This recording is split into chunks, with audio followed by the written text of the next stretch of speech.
Le chef d'État qui est un sage éduque son peuple. S'il est intelligent, il aura de l'autorité. Les ministres sont comme le chef de l'État. Les habitants d'une ville sont comme celui qui les gouverne. Un roi sans formation détruit son peuple. Des chefs intelligents développent une ville. Le Seigneur tient dans ses mains le gouvernement du monde. Il envoie au bon moment le chef qui convient. La réussite de quelqu'un appartient au Seigneur. Il donne son pouvoir à celui qui fait les lois. Ne continue pas à en vouloir à ton prochain qui t'a fait du mal. Ne fais rien dans un mouvement de violence. Le Seigneur et les humains détestent l'orgueil. Pour lui et pour eux, l'injustice est une faute. C'est la violence, l'orgueil et l'argent qui font passer le pouvoir d'un peuple à un autre. L'être humain est seulement poussière et cendre. Pourquoi est-il si orgueilleux? Déjà pendant sa vie, ses intestins sont remplis de pourriture. Une maladie grave. Se moque même du médecin. Celui qui est roi aujourd'hui mourra demain. Quand quelqu'un est mort, tout ce qui lui reste, ce sont les insectes, les bêtes sauvages et les vers. Le commencement de l'orgueil, c'est l'abandon du Seigneur, l'oubli du Créateur. Le commencement de l'orgueil, c'est le péché. Celui qui le commet fait toutes sortes de choses horribles. C'est pourquoi le Seigneur a envoyé aux orgueilleux des punitions terribles. Il les a complètement détruits. Le Seigneur a renversé les rois de leur siège. Et à leur place, il a fait asseoir ceux qui sont doux.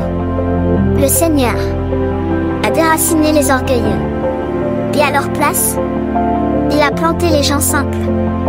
Le Seigneur a détruit les pays des autres peuples.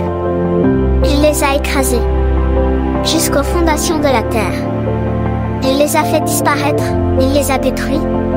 Et personne ne garde aucun souvenir d'eux. Le Seigneur n'a pas créé les humains pour qu'ils soient orgueilleux. Ils ne sont pas nés pour se livrer à la violence de la colère. Quelle race mérite d'être honorée? C'est la race des humains, quand ils respectent le Seigneur. Quelle race mérite d'être méprisée? C'est la race des humains, quand ils désobéissent à ses commandements. Un chef est honoré parmi ses gens. Mais lui, il honore ceux qui respectent le Seigneur. Les riches, les puissants et les pauvres sont tout fiers de respecter le Seigneur. Ce n'est pas bien de mépriser un pauvre qui est sage et d'honorer quelqu'un qui agit mal. On honore les gens importants, les juges et les chefs. Pourtant personne parmi eux n'est plus grand que ceux qui respectent le Seigneur. Un sage aura des personnes libres à son service, même s'il est esclave. Les gens qui ont du bon sens ne s'en plaindront pas. Ne fais pas semblant d'être sage. Quand tu travailles, ne te vante pas. Quand tu manques de tout, il vaut mieux travailler et avoir beaucoup de choses que de se vanter et ne rien avoir à manger.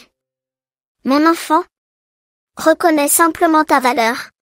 Ne te félicite pas plus qu'il ne faut. Qui peut t'approuver? Ceux qui se font du mal à eux-mêmes? Qui peut féliciter? Ceux qui perdent leur honneur par leur faute?